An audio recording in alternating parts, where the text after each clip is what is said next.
السلام علیکم ورحمۃ اللہ وبرکاتہ ناظرین، جیسے کہ آپ جانتے ہیں کہ سردیوں کے موسم میں سردی سے بچنے کے لیے ہم جیکٹوں اور جرسیوں کا استعمال کرتے ہیں۔ نماز کی حالت میں ان کے استعمال کرنے کا طریقہ میں آپ تک پہنچا دوں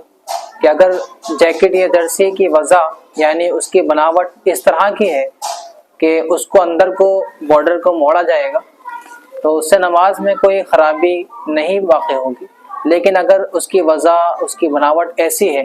کہ اس کو بغیر موڑے ہوئے سیدھا رکھا جائے، اس کے بعد پھر ہم نے اگر اس کو نماز میں موڑ لیا تو اس سے نماز مکروہ تحریمی ہو جائے۔ ایسے ہی ٹوپا جو ہم استعمال کرتے ہیں، اگر اس کو ہم نے اندر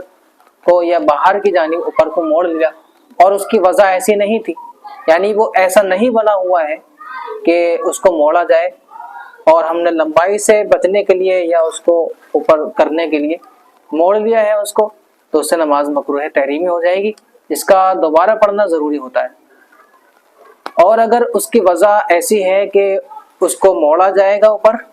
یعنی اس کا سیدھا وہ ٹوپا جبھی ہوگا جب اس کو اوپر سے موڑ لیں گے، تو اس میں کوئی حرج نہیں ہے، نماز مکمل ہو جائے گی اور مکروہ نہیں ہوگی۔ لہٰذا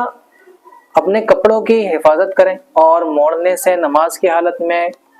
پرہیز کریں کہ اس سے نماز مکروہ تحریمی ہو جاتی ہے۔ ایسی بعض حضرات جیسا کہ پاجامے یا پینٹ کو موڑ لیتے ہیں، اس سے پرہیز کریں کہ اس سے بھی نماز مکروہ تحریمی ہو جاتی ہے۔ اگر نماز میں پاجامہ یا پینٹ ٹخنے سے نیچے ہے تو اس سے نماز مکروہ تنزیہی ہوتی ہے، جس کا مطلب یہ ہوتا ہے کہ نماز میں ثواب کے اندر کمی آ گئی۔ لیکن اگر اس سے بچنے کے لیے ہم نے پینٹ یا پاجامے کو اس کی موری کو موڑ لیا